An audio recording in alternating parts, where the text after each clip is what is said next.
Palabra. Quiero sugerirles un método con objeto de que sea más ágil las preguntas y respuestas. 5 preguntas que nuestros compañeros dirán quién las contesta. Una sesión de 5 y posteriormente, si hay más, seguiremos anotando. Así es que 1 primero, 2, 3, 4, 5. Sí. Bueno, yo les pregunto a los compañeros, bueno, es para que ustedes se lo pregunten a su pueblo. ¿Por qué nada más exportan petróleo y no manufacturan todo lo que se puede sacar del petróleo? Y como usted está diciendo, ya están cultivando esto, el otro, etcétera, etcétera, pero, o sea, nada más se dedican a exportar en lugar de manufacturar todo lo que es la materia prima del petróleo. Esa es la primera pregunta. Y la otra pregunta que les hago, porque nosotros tenemos ese problema, yo por eso escribí el libro, que me tomó 4 años y se los paso al costo, por eso lo estoy invitando a la presentación de mi libro.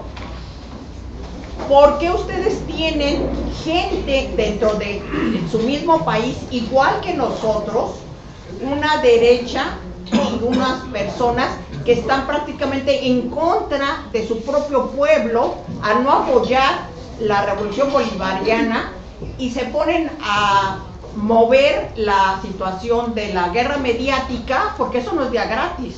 Los de la CIA, etcétera, etcétera, usan a la gente del pueblo para lograr sus objetivos. Entonces, ¿por qué usted tienen esa gente traidora realmente? Porque no sabe qué otra forma llamarla, dentro de su propio país. ¿Se han preguntado por qué esa gente es traidora, igual que estos de aquí? Nosotros somos el mejor ejemplo de Latinoamérica de la traición. Esas son las 2 preguntas. Muchísimas gracias por toda esta monografía que nos están haciendo de su hermoso país. Pero tengo una duda enorme. Los medios de comunicación atacan comúnmente a una sociedad a través del clasismo, del racismo y del sectarismo. Y con ello la gente, conforme va ganando cierto poder adquisitivo, ciertos bienes, entonces cambian su pensamiento y se van del lado capitalista, pierden su conciencia de clase, se consideran ya de clase media alta y automáticamente voltean la espalda a un proceso revolucionario, como aquí ha ocurrido en México. ¿Cómo está luchando el gobierno de Nicolás Maduro y obviamente desde Hugo Chávez para sembrar esa conciencia en su pueblo? Es cuanto. ¿Quién en el tercer lugar? También agradezco mucho la ponencia, está muy interesante, y decirles si pueden comentar en términos de dólares, más o menos en cuánto está ahorita el salario mínimo en estos 2 o 3 meses. Tal vez ha estado variando, pero para que el resto de la gente sepa más o menos lo que se gana de salario mínimo allá. Y la otra, que si me pueden platicar qué ha pasado con Lorenzo Mendoza, que es el gran terrateniente que ha controlado, ha acaparado todo el sistema alimentario ahí en Venezuela, ¿no? Y que siempre ha tenido como estires y aflojes desde la época de Hugo Chávez. Entonces, ¿qué novedades hay de eso, no? ¿En cuarto lugar quién estaba? Sí. Bueno, yo nada más quiero felicitarlos porque además están muy jóvenes. Yo creo que todo lo que nos platicó el compañero Oscar, se lo platicó su abuelito, que a lo mejor hace 20 años era un niño, pero no está muy bien. Mi pregunta es, ¿qué han hecho? Creo que ya nos han dicho que han hecho algo de economía local, como comunas, tratando de... Tan es así que dice que ya substituyeron 50,000 millones de dólares que exportaban en alimentos a 15,000. Entonces quiero que están haciendo algo al respecto. Pero ¿qué más están haciendo para independizarse? Yo estoy yo estoy totalmente convencido que la única forma de desarrollarse es el desarrollo local, propio, y no depender de tecnología extranjera. ¿Qué han hecho al respecto ustedes en eso, con sus universidades? Si hay proyectos de innovación tecnológica, por ejemplo, en México ya hay, pero no nos dejan, ¿verdad? Ustedes sí pueden. Ya hay motores que pueden funcionar con agua. Pero claro, las grandes transnacionales y los grandes emporios no nos van a dejar. Pero a lo mejor en Venezuela sí se puede hacer ya algo de eso. Y una última pregunta. ¿Qué hay respecto a la economía local, a su economía, si han tratado de echar a andar la economía de equivalencias, que inclusive Dietrich Stefan tuvo allá planteamientos con Hugo Chávez al respecto, que se sustituye el dinero por el esfuerzo? O sea, el dinero va para atrás. Yo no sé si hay intentos, si hay, por ejemplo, aquí en México ya tenemos el TUMI, que ya opera en varias partecitas del país, con moneda comunitaria. También quisiera que me platicaran un poco qué hay al respecto sobre esa transición del dinero oficial al dinero comunitario, o valorar el valor de todos los bienes y servicios en esfuerzo medido en tiempo, socialmente necesario. Compañero. Sí. Y los compañeros están pendientes para la segunda ronda, ¿sí? Es el quinto. Sí, yo quisiera recibir alguna información en relación a qué ha pasado con el comercio, con los empresarios que ahora son algunos de los que difunden todo lo más negativo que tiene ahorita de sufrimiento el pueblo venezolano. ¿Y qué han hecho o qué se hace en Venezuela para contrarrestar esa gran fuerza ideológica que viene de la clase media, digo yo, clase media venida a menos, que incluso llega a México? Yo tengo, bueno, les comento, tengo una nuera venezolana, nos habla lo peor de Maduro, lo peor del gobierno. Nos acaban de invitar y fuimos 12 días a Venezuela, Maracaibo, y sí se siente pues un clima de pobreza, de inestabilidad, de esa contradicción fuerte de ideología. Yo he estado de acuerdo siempre con lo que se difunde por parte de lo que ha sido el chavismo, el trabajo que hace Venezuela. Se entera uno de unas contradicciones muy fuertes. Va uno a comprar una Coca-Cola y cuesta de 2 litros y cuesta 4,000 bolívares, y sabe uno que van a llenar su tanque de gasolina con 150, 200 bolívares, o sea, es una contradicción tremenda. No, qué bueno que no tomen Coca-Cola. Es una contradicción tremenda, y un sufrimiento que se percibe también entre ellos, ¿no? Yo, por ejemplo, acostumbrado aquí tal vez a tener leche, café, tortilla, lo que todos consumimos aquí, o sea, ya no tienes la arepa, como que no te sabe, como que no te llena, no tienes bolillos, porque donde en escasos lugares se pueden conseguir, tienen colas grandes. O sea, ¿cómo contraatacan eso? Yo siento que hay muy poco ¿cómo se llama?, del ataque que debe de tener contra esa ideología de difusión de lo negativo, pero no difunden, y tampoco he sabido de parte también del gobierno, que difunden todo lo que tienen ahí. Por ejemplo, el gas no se los cobran, la luz no la pagan, el agua tampoco se las cobran. Se sabe que están entregando viviendas, porque sabe uno de los programas que están haciendo allá, regaladas, dicen ellos, gratuitas, pero ellos, por ejemplo, con quien yo fui, que son entiendo que es clase media venida a menos, pues difunden que es un dictador, difunden que se están muriendo de hambre, y en parte sí se sufre, o sea, se siente el sufrimiento a la hora de querer cambiar dólares en el mercado negro, a la hora de querer comprar cosas, como aquí dice uno, va uno aquí a la vuelta de la esquina y compra leche, compra pan, compra tortillas, y allá es difícil. O sea, ¿cómo se contrarresta esta propaganda negativa? Digo, porque yo digo que ha sido insuficiente.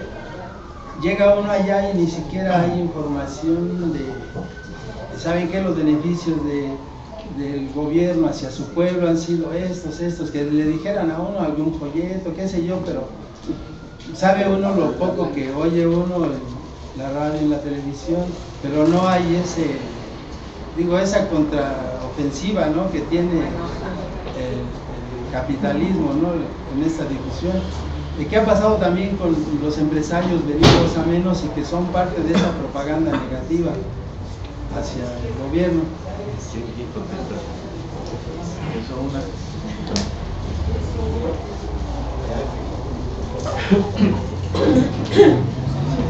Sí, yo voy a contestar una y seguir completa las otras.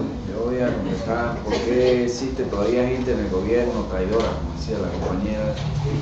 Miren, no es que la revolución bolivariana llega de esa génesis que les comenté a grosso modo. Aquí podemos pasar horas detallando cada momento del proceso, cada ciclo que ha venido dándose. En Venezuela nosotros no llegamos, por lo menos al comandante Chávez le tocó llegar, como dijimos y como lo decimos los venezolanos, fue el liderazgo de Chávez y montó en un portaaviones a todo el mundo. Él se montó todo el mundo. Porque no podemos caernos a pasiones, como decimos los venezolanos. La izquierda en el mundo es así. Y si no, pregúntense. Es difícil que la izquierda pura, de conciencia de clase, del proletariado que asume la empresa, llegue a ser gobierno. Eso la historia nos lo ha dicho y nos lo ha leído y lo hemos leído. Y Venezuela forma parte de eso. La izquierda en Venezuela no sacaba más del 3% en elecciones. La izquierda marxista, leninista, llámenla como ustedes la quieran, trotskista, lo que ustedes consideren comunista, 5%, pasé bondadoso, no sé, un 5%. Y bueno, lo que llegó fue el comandante Chávez, un hombre, un catalizador de una efervescencia social que venía dándose, de una gente que quería y pedía a gritos reivindicaciones sociales y poder vivir. Y llega el comandante Chávez, y el comandante Chávez llega con, bueno, en las primeras de cambio hasta ministro de comunicación de la derecha tenía.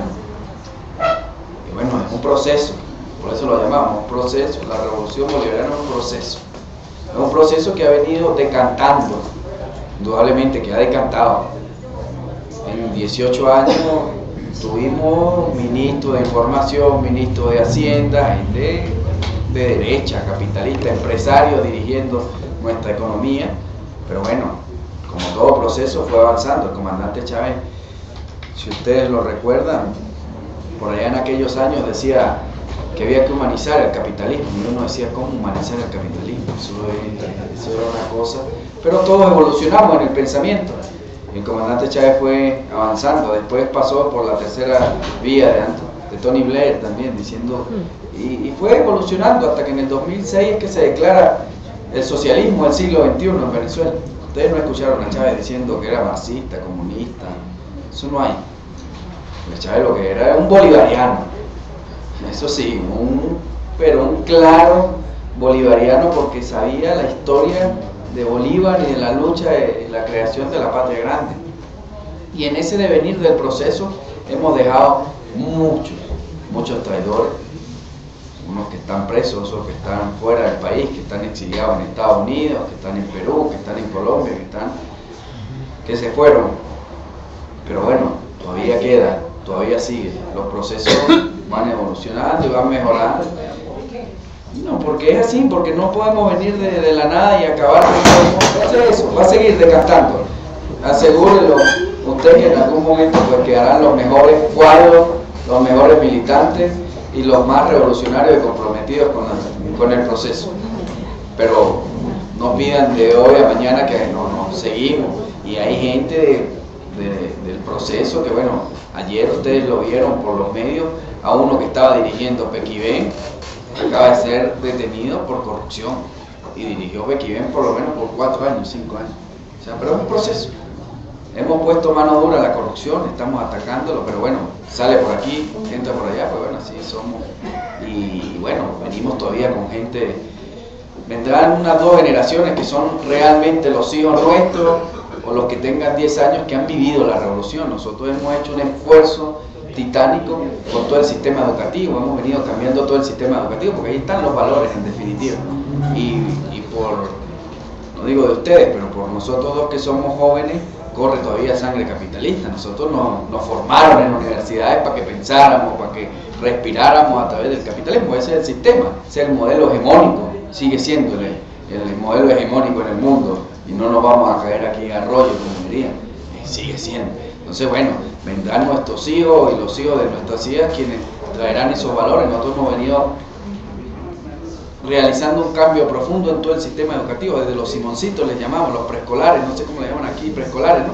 Bueno, nosotros le llamamos los simoncitos, ya donde empezamos a estudiar a Bolívar, a Miranda, que eso yo lo vine a aprender casi que en la universidad, y ahorita cuando salí, cuando Chávez nos enseñó, porque eso no era, formaba parte de la educación, formaba era para otra cosa, para ir a competir, para el mercado te comiera, para la mano invisible que todo lo regulaba, y uno tenía que ir a ver cómo sobrevivía en ese mundo capitalista. Hemos hecho esfuerzos, indudablemente no se pueden ver en 18 años, apenas un hijo de la revolución, puro como dirían, tiene 18 años, no tiene más. Entonces, bueno, todavía hay adecos, copellanos, que han venido avanzando en el proceso y que se han enquistado ahí en el proceso y que tienen que venir un proceso de decantación y continuar con la decantación. Así que bueno, eso seguiremos haciéndolo. En la medida que el proceso siga evolucionando, siga profundizándose y siga radicalizándose, pues irán saliendo los mejores cuadros de la revolución bolivariana. Conciencia de clase, ¿cómo hace para que esta gente no se convierta en una clase media como estamos haciendo?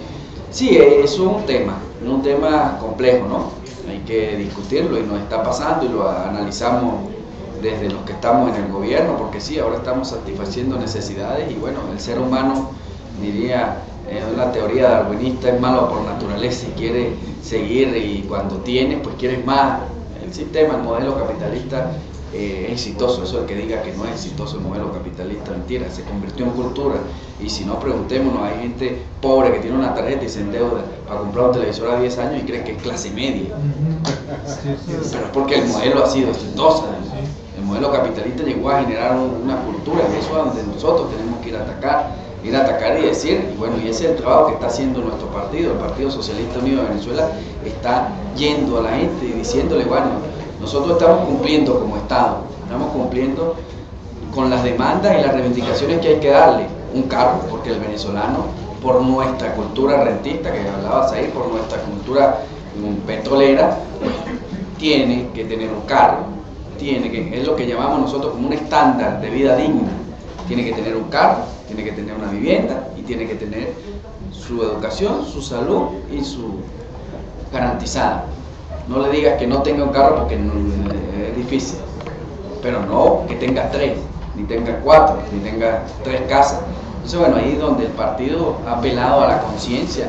No es fácil, de verdad, decir eso y no nos vamos a caer a rollo. Eso no es fácil, eso todos los días hay que estarlo machacando.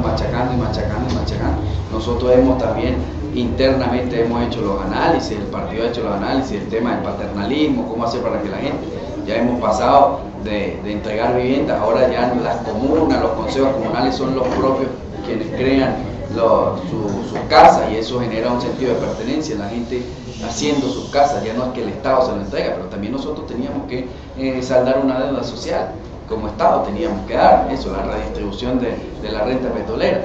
Pero eso, estamos muy atentos, indudablemente no tengo indicadores precisos y exactos que pueda estar pasando, si la gente empieza a creerse que es clase media, y ahí es donde tiene que estar la conciencia revolucionaria y política, de decirle a la gente, ya va, mira, aquí estamos para esto, y tú ya tienes una vida digna, ¿por qué vas ahora a querer acumular? Que ahí es donde se da el salto de lo que uno cree que es socialismo, lo venezolano, al capitalismo. Entonces ahí es donde hay que estar, y ahí está el partido.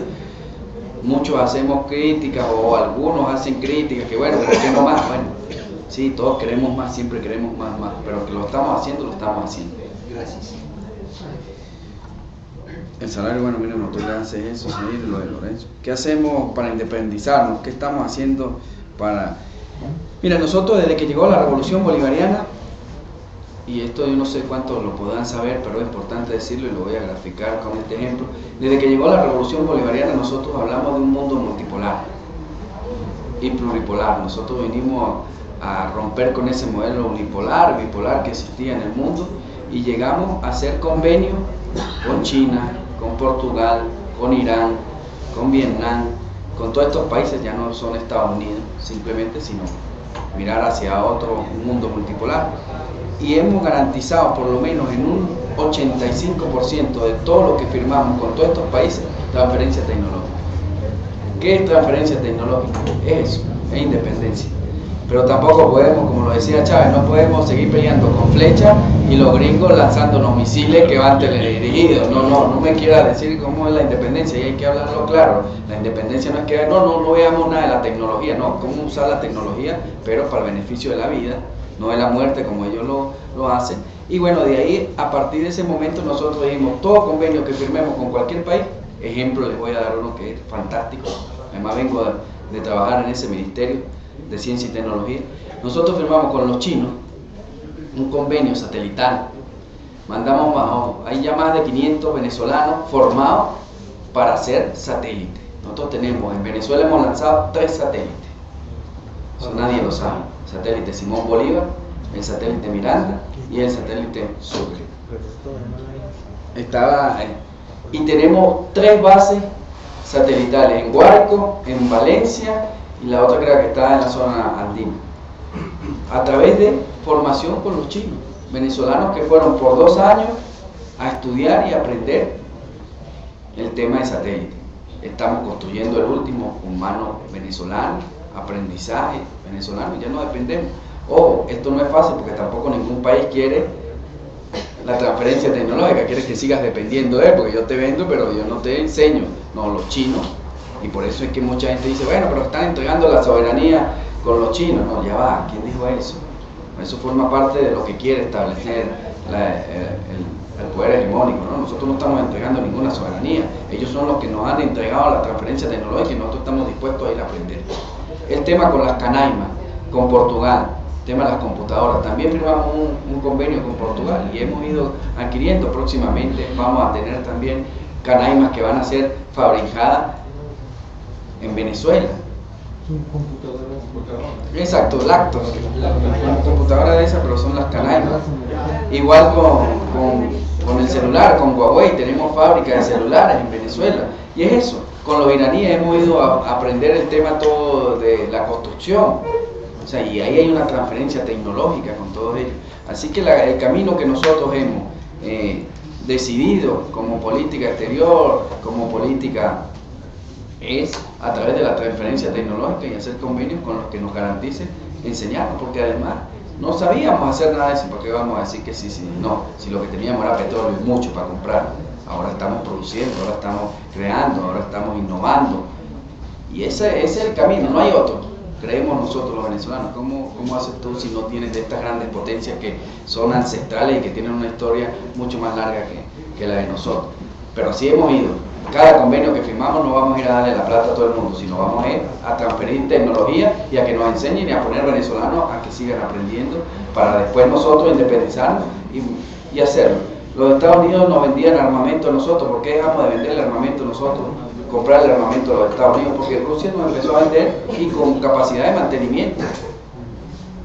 Estados Unidos nos vendía la arma y bueno, después se deterioraban y querían que nosotros fuéramos allá para otra vez sacarnos el dinero. Ya no, con Rusia nosotros están militares nuestros formándose para todo lo que estamos comprando, poder hacerle mantenimiento en Venezuela. O sea que ese es el camino que hemos decidido para independizarnos. Y por último la economía local, se sustituye el dinero por el esfuerzo. Nosotros hemos hecho en Venezuela esfuerzo con el tema de hecho, en un periodo 2006-2010 empezamos con el tema del trueque, en pequeñas comunidades.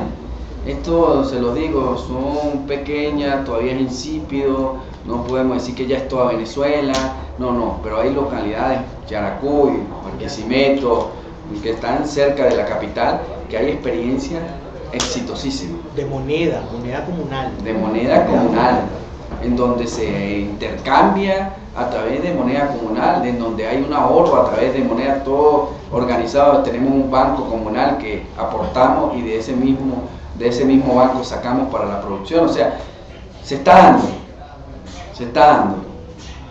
que te puedo decir el 10%, 15% del país. Ustedes lo han dicho, es un proceso. Es un proceso, tenemos 18 años, nos exigen mucho, nos piden mucho, así que ya, y además venimos, como lo decía un profesor y una profesora, Iraida Vargas y Mario Sanoa, son historiadores y antropólogos. Nosotros venimos de una cultura rentista, petrolera y derrochadora de 14.000 años. Imagínense en 18 años acabar con eso, compañero, es pedirle bastante, ¿no?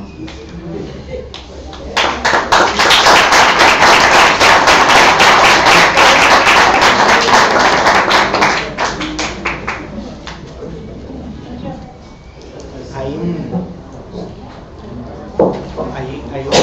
un detalle.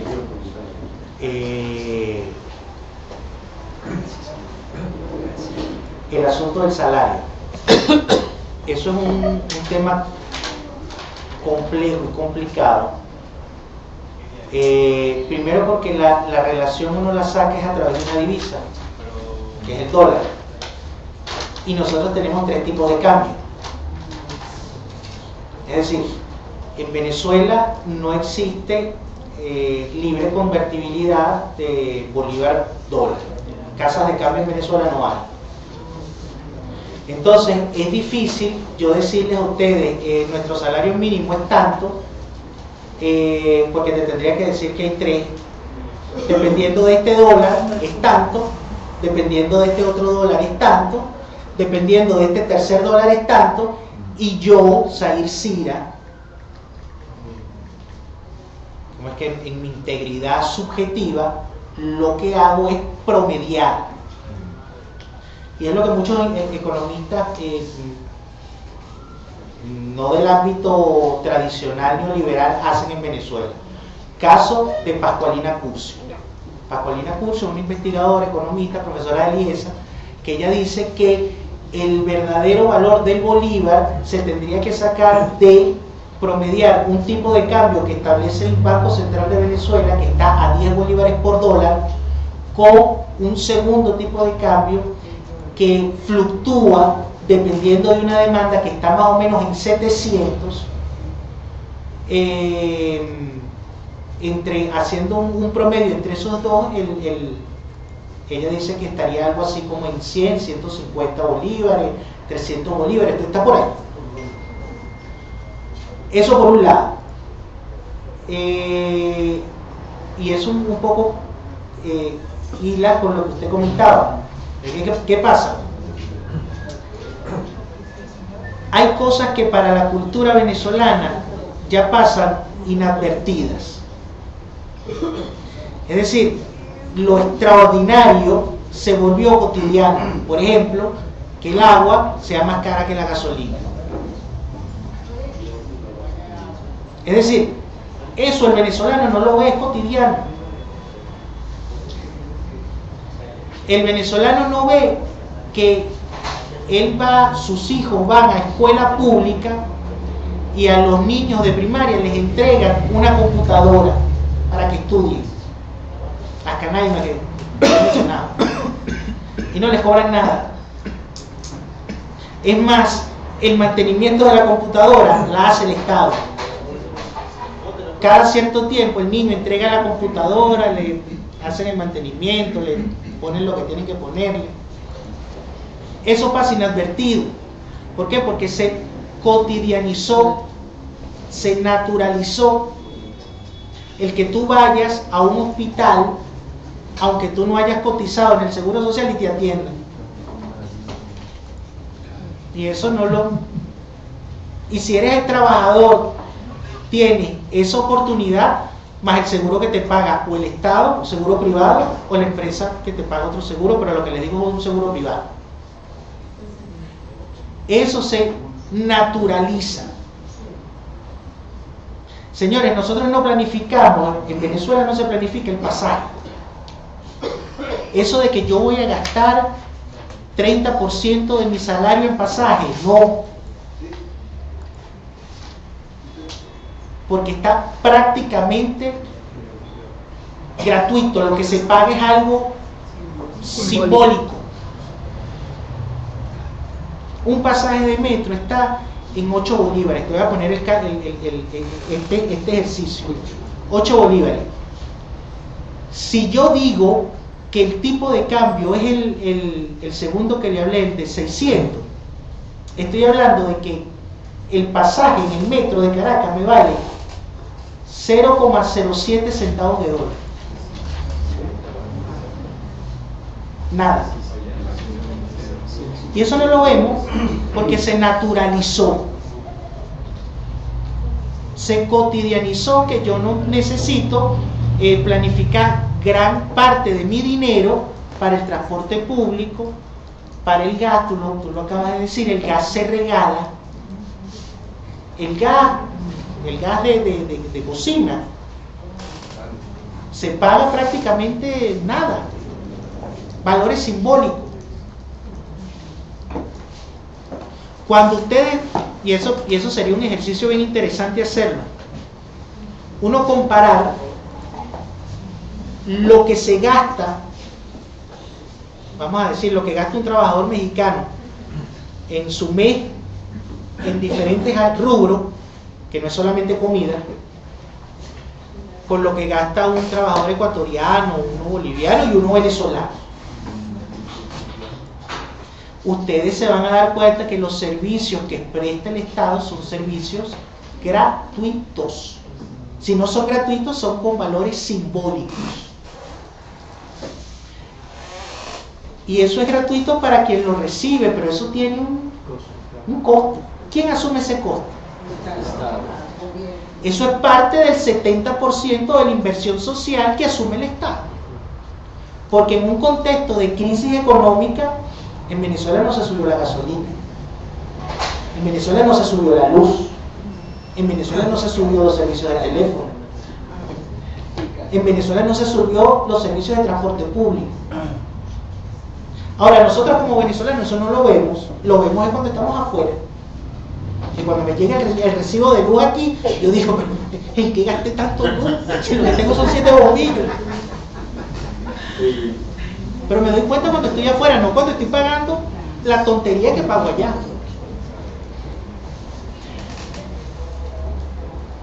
Que hay problemas, y bueno, tú estuviste allá, tú viste, las colas existen. Facilidades para acceder a productos, no. Pero ¿qué tipo de productos son? Galletas, usted consigue galletas en la calle. Café, no consigues café para tu casa, pero vas a una panadería y te tomas el café. Entonces, ¿cómo es eso? El subsidiado, el que no consigue. ¿Cómo es eso que me dices que de repente no hay harina para arepas, pero las areperas tienen esa harina y te venden arepas? ¿Cómo es eso que no hay café, que yo pueda acceder a un estante y agarrar el café y pagarlo, pero las cafeterías tienen café? Las cafeterías no cierran. Son esas las contradicciones, pero son contradicciones propias, evidentemente, de una guerra que hay. De una guerra que está y que llega aquí, y entonces vemos estos casos de los nuevos migrantes venezolanos, que eso es bien interesante. Sería bueno incluso hablar de ese tema, porque ustedes son un país de migrantes, digo ustedes los mexicanos. El 10% de la población mexicana solo está en los Estados Unidos. Se calcula más o menos de 12 millones de mexicanos. Y en migrantes mexicanos, ustedes lo saben más que nosotros, porque tengo plena seguridad que por lo menos uno tiene un familiar o un conocido que tuvo que salir. Salió porque pasaba trabajo. Gente que aquí no tenía oportunidades de nada. El migrante venezolano es lo que tú dices, es un migrante clase media, profesional. No está saliendo el pobre. No está saliendo el pobre. Es el profesional que sale harto de los chavernícolas, como nos dicen. Harto de Nicolás Maburro, como le dicen. Harto de que no puedo comprar dólares. Yo quiero comprar dólares, pero no puedo. Qué terrible. Llegan a cualquier país, tampoco aquí lo pueden hacer. Pero tienen la casa de cambio y eso en el imaginario ya me da tranquilidad. Cuando tenga dinero, nunca vas a tener, pero tiene la casa de cambio. Y eso es algo que se está viviendo y lo pueden ver en la crítica, lo que pasó en Argentina. En Argentina, nosotros en un centro de investigación en donde yo trabajé, nosotros hablamos del fenómeno del reemplazamiento. Es decir, gente que la revolución le dio trabajo, le dio estudio, fueron profesionales gracias a educación gratuita. Hoy en día reniegan porque no pueden comprar dólares. Y es terrible, ¿no? Pero como eso, en cualquier parte del mundo la gente puede comprar dólares y yo aquí no puedo. Es como cuando te pones a dieta. Bueno, y son evidentemente contradicciones en donde existe una carencia comunicacional terrible, porque nosotros, por ejemplo, la incidencia de la economía comunal dentro del Producto Interno Bruto, si se está haciendo la incidencia, yo la desconozco, pero ese dato no está. Y hay una incidencia. Porque existen experiencias efectivamente pequeñas, pero que impactan abiertamente. Empresas, al gobierno bolivariano se le acusa de que expropia. Y había una entrevista que le hacían a un diputado, él es jefe de la fracción parlamentaria del Gran Polo Patriótico, se llama Héctor Rodríguez, y él le decía: pero ¿cómo el Estado no va a intervenir en una fábrica que de la noche a la mañana cierra y bota 500 empleados? Ese es el caso. ¿Cómo se hace? Dejo a los 500 trabajadores comiéndose un cable, decimos nosotros, porque si intervengo soy malo porque estoy expropiando. Son expropiaciones obligatorias que se tienen que hacer. La empresa abandonó la empresa. La abandonó porque es ilógico que en un contexto en donde no hay pañales, no hay toallas sanitarias, tú me digas que vas a cerrar la fábrica cuando se supone que tienes que estar produciendo más. Miren, se vieron casos de que las presentaciones, ¿qué le digo de presentaciones? Por ejemplo, la salsa de tomate. La salsa de tomate tenía 6 presentaciones: presentación de sobrecito, presentación de 100 gramos, presentación de 250 gramos, presentación de medio kilo, y la presentación de a kilo, y la de los perros calienteros de 5 kilos. De repente se simplificó la producción y se empezó a vender solo la de 3 kilos. ¿Qué pasa? Claro. ¿Y qué es lo que te dice el empresario? El empresario te dice: no, bueno, yo estoy produciendo. Ah, no, bueno, pero estás produciendo solo esta presentación.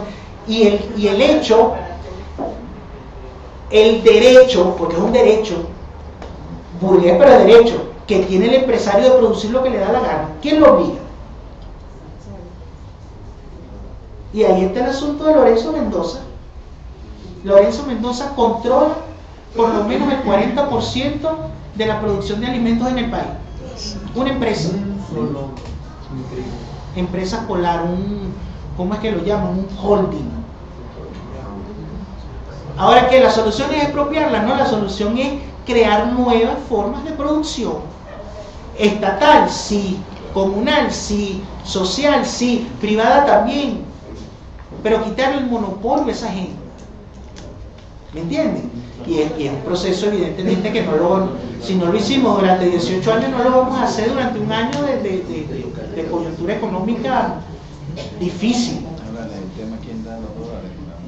Bueno, aparte pues el hecho de que seamos un país monoproductor y que el Estado sea el que maneja de forma exclusiva la producción, exploración, explotación y comercialización de petróleo, hace que el único que reciba y que produzca dólares en Venezuela sea el Estado venezolano.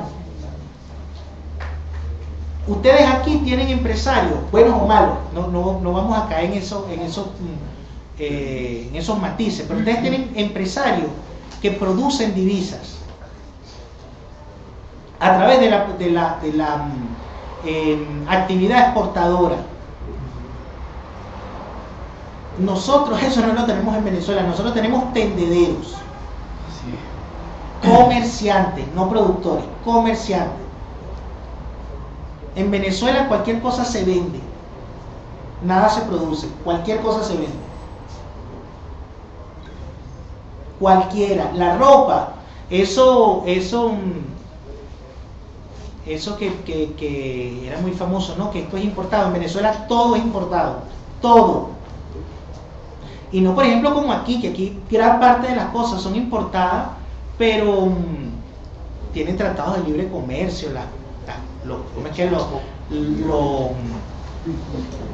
los bienes y servicios entran y salen como Pedro por su casa. En Venezuela no. Entonces, ¿qué es lo lógico? Lo lógico es que el Estado, como productor y generador de divisas, las administre de la forma en que crea más conveniente, léase educación, salud, alimentación, o que se las entregue a estos conciudadanos nuestros, porque ellos quieren dólares. Se lo damos a 6.30, a 10 y la meten a... Entonces, es un problema. Es un problema. La situación en la que nosotros estamos es una situación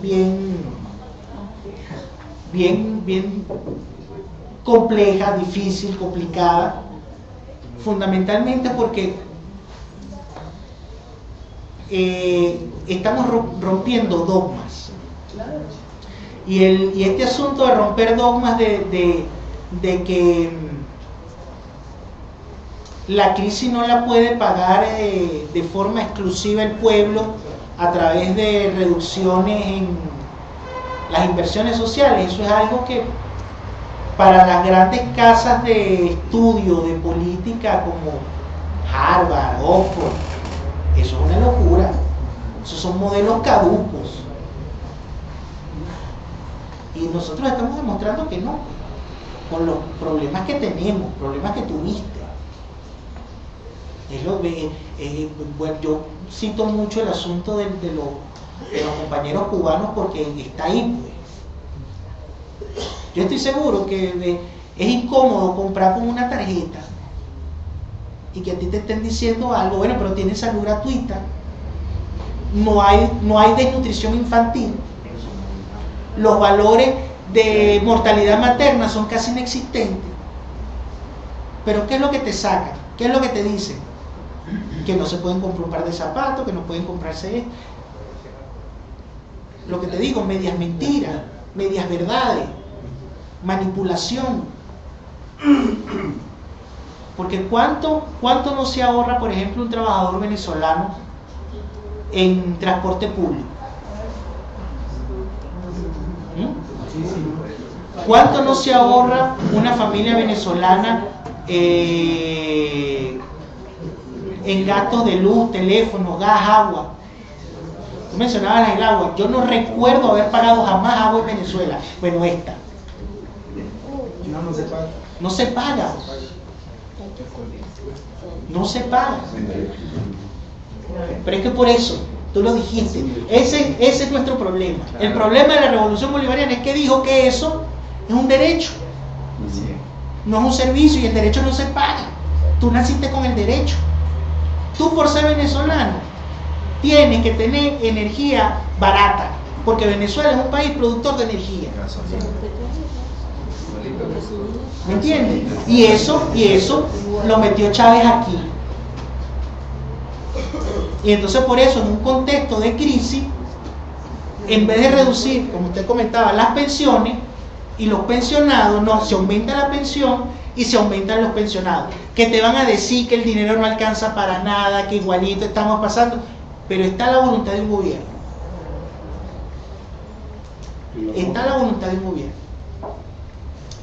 Entonces, yo creo que ustedes, por ejemplo, el Mercosur era o es importante, pero ahora con los cambios que ha habido en Argentina y en Brasil, pues se ha complicado la situación. Pero yo creo que es un elemento fundamental eso, porque hay que hacer intercambios, pero con iguales, no con los grandes y los pequeños, y es lo que nos pasa a nosotros. Nosotros hay gente capaz como en Venezuela, acá en México, en todas las ramas, pero no dejan trabajar. Los gringos, cada vez que se quiere hacer algo, detienen ese desarrollo.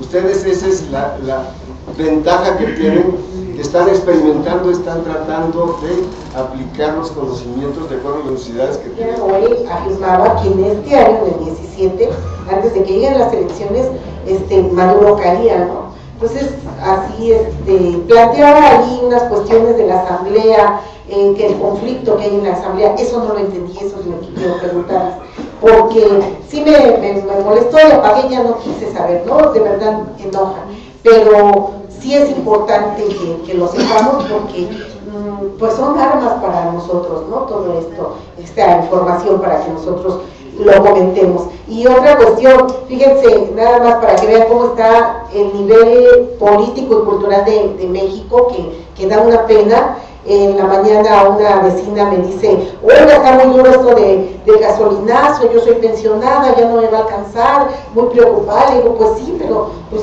ya no sigan votando por los mismos, ¿no? Le decía yo, oiga, dice, es que dicen que va a ser esto como Venezuela, jugar igual, señora, por Dios. Bueno, ya después le platicaré a la pobre vecina, ¿no? Claro. Mira, señora, allá subsidian todo, o sea, es todo. Y ya después les platicaré, pero imagínense, ¿no? Los niveles a los que nos enfrentamos aquí, terribles. Bueno, muchas gracias y felicidades. Pues el ejemplo que ustedes han dado a nuestros pueblos es un ejemplo digno de emularse. Sí. Y en ese sentido, la pregunta tiene que ver con qué hicieron, si es que lo enfrentaron, con el voto comprado por parte de la derecha. En Venezuela se presenta ese fenómeno. ¿Cómo es que ustedes enfrentaron, si fue el caso, ese problema cuando, y el contexto era lo que sucedió con respecto a la asamblea legislativa en Venezuela? ¿Han hecho una autocrítica? ¿Por qué razón ganó la derecha la asamblea? ¿Qué fue lo que pasó? Si el pueblo tiene todas estas prerrogativas, tiene todos estos beneficios de carácter social, se le subsidia, se le otorga recursos. Bueno, ¿qué pasó? ¿Por qué la derecha Yo quisiera que si ustedes han mantenido esta relación con China, es el mejor ejemplo de que una nación como Venezuela, con todo lo que está enfrentando, todo el aparato de Obama, de los neoconservadores, mantiene sus alianzas estratégicas. Es el siguiente, a nosotros nos preocupa aquí en México mucho la cuestión de las cifras, cuánto es el salario mínimo, cuántos están los precios, cuánto cuesta la gasolina. Aquí lo relevante es lo que han destacado los compañeros, la parte más que de números, iríamos más bien a la parte de porcentajes o de una visión cualitativa de las cosas, como dicen ellos, ¿no? En Venezuela se ha logrado desde 2005 cero analfabetismo, cero, ¿no? 0%. Eso que hay que ver, ¿qué porcentaje habrá aquí o en otros países capitalistas? Venezuela entró en proceso revolucionario, aquí no, entonces no podemos hacer una comparación de una cosa. ¿Cómo pudieran hablar un poquito de cómo se está pagando o están cobrando los impuestos a la persona física en Venezuela? O sea, ¿cómo para que eso hay que dejarlo para otra segunda que seguro nos van a invitar? Estaríamos interesados en venir. Pero para hablar un poco ya en serio, no, mentira. Nicolás, compra o venta, ahí lo dejamos para que decidan. ¿Dónde está el compañero de la compra o venta de votos? Se me fue. Allá está, ya me iba a responder, ya le iba a pasar la mano al otro compañero. Compra o venta, ahí lo dejamos ahí para después decidirlo. Las dos, yo digo que tanto compra como venta son valederas, ¿no? Pero mire, sí, nosotros en Venezuela, en la década de los 40 años del pacto del punto fijo, era cuando más se veía ese tipo de cosas. Los ADECO eran expertos en eso. El Partido Acción Democrática en Venezuela eso ofrecía, pues yo me acuerdo en mi barrio muy pequeño, donde le llegaban con la bolsa de comida a la gente, y mucha gente la recibía, seguramente ustedes también lo conocen eso acá, pero eso fue en esa década, eso fue en esos tiempos. fáciles. Nosotros, bueno, logramos llegar, como les comenté, por Chávez, que fue un torbellino de votos y que llevó votos, porque ¿sabe qué es difícil? Llegar con un sistema electoral y político establecido por el sistema hegemónico. Eso es casi imposible. Eso es casi imposible llegar transparentemente. Tienes que arrasar como arrasó Chávez. Chávez, me acuerdo en las elecciones del 98, tenía el 4,3%. Nadie le paraba, eso no le daban ni entrevista, no podía ni hablar. Y la que estaba encabezando las elecciones era una Miss Venezuela, Miss Venezuela no, una de estas mujeres bellísimas. Y no, la de Miranda, ¿cómo? Irene Sáez. Irene Sáez, estaba Frijolito, el del caballo también, ¿no? Y bueno, era difícil romper con ese sistema político, electoral que estaba establecido. Y votaban muertos, votaban niños, votaban presos, votaban lo que a ellos se les atravesaba porque manejaban todo eso. Como ahora aquí, como... Sí. Bueno, yo ahí dejo para que hagan ustedes su propia conclusión. Yo solamente, pero estoy hablando de Venezuela, compañeros, yo estoy hablando de Venezuela y así era el sistema. Lo que pasa es que cuando Chávez llega y fue tan abrumador la cosa que no pudieron esconder la cosa. Y claro, a partir de ese momento es que nosotros logramos, ya siendo gobierno, porque no es fácil, hay que sincerar las cosas, siendo gobierno es que uno puede avanzar. Cuando no eres gobierno, tumbar la pared es complicado, es difícil.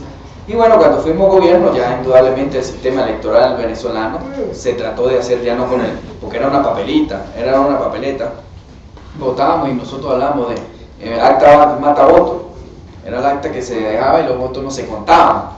Entonces, bueno, imagínate la desaparición de votos, eso era tremendo, yo no quiero hacer comparaciones, pero no puedo, pero ustedes la pueden sacar, era tremendo. Y Chávez, bueno, logra. ¿Qué pasa? Rompemos con ese sistema electoral y Chávez dice, aquí un voto es una persona. Y cambiamos todo el sistema electoral, empezamos a ir a un proceso automatizado. Nosotros, y no lo dice ni Zair Sira ni Oscar Upegui, lo dice el Centro Carter, el modelo más perfecto a nivel electoral en el mundo es el venezolano. Sí. El venezolano, ahí no hay falla, es una maquinita, tú sí o no, le sale la papeleta y lo tiene y está.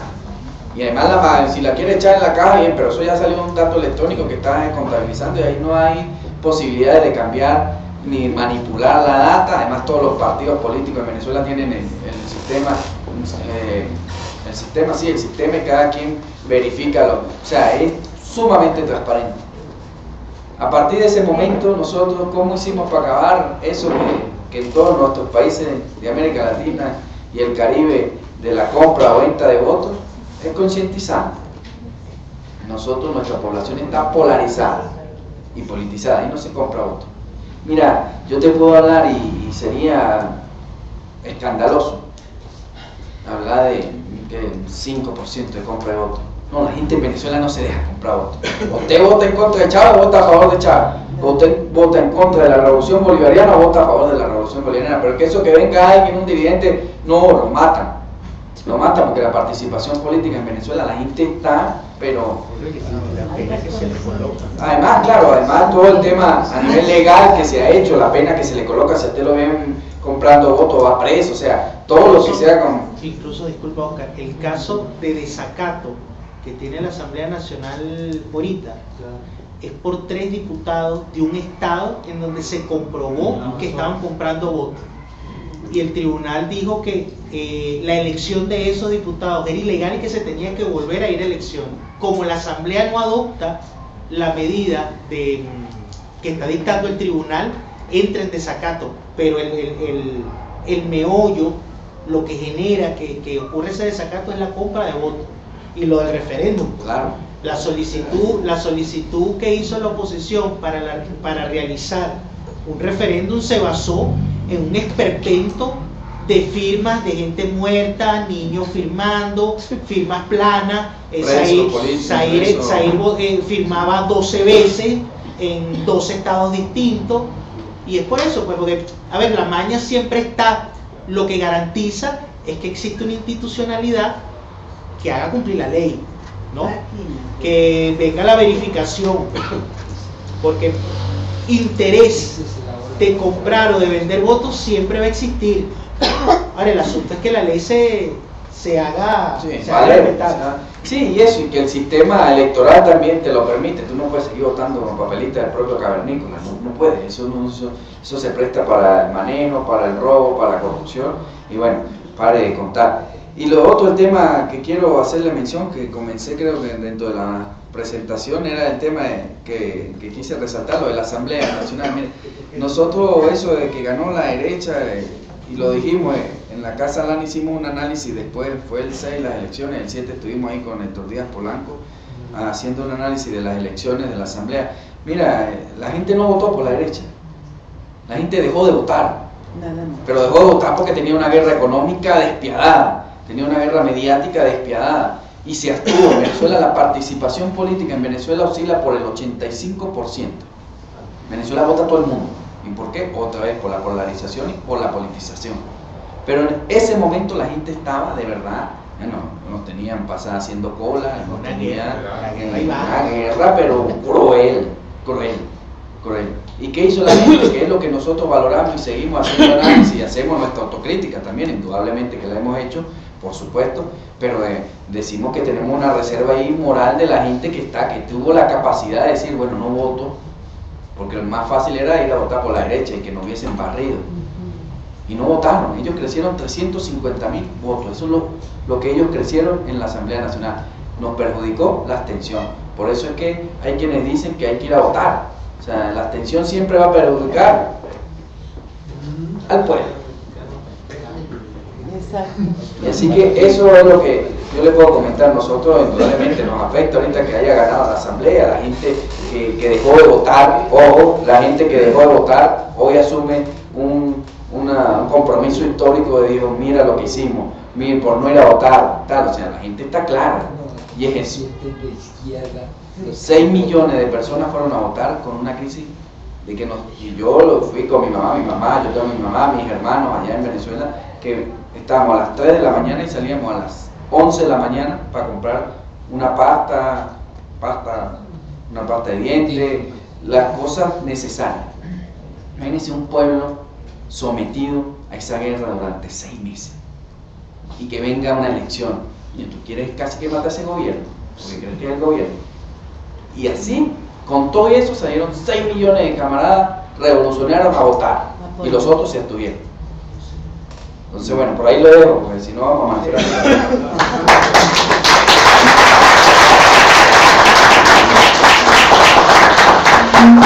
Compañeros, no quedaría sino dar las gracias a nuestro compañero Oscar y a nuestro compañero Zahir y decirles a ustedes que debemos hacer un compromiso, brindar toda la solidaridad fraternal que el pueblo venezolano está requiriendo en estos momentos. La solidaridad internacional juega un papel muy importante. Si es necesario hacer el máximo sacrificio, debemos hacerlo para salvar a la patria grande, para salvar a América Latina y sobre todo ahora que se acercan momentos difíciles para nosotros. La elección de un loco en el gobierno de los Estados Unidos nos anuncia momentos difíciles que vamos a vivir. Por eso, compañeros, debemos estrechar nuestros lazos fraternales y el apoyo solidario, como siempre, a nuestros hermanos venezolanos y a nuestros compañeros de América Latina.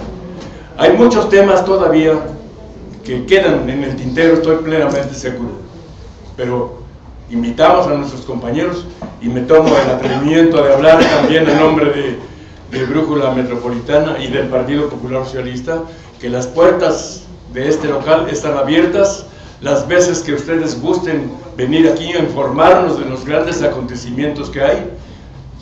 Siempre los recibiremos con fraternal amistad. Por lo pronto, ¡viva la Revolución Bolivariana! ¡Viva! ¡Viva el comandante Chávez! ¡Viva! ¡Viva Nicolás Maduro! ¡Viva! Yo les pido que estemos en comunicación. Tengo amigos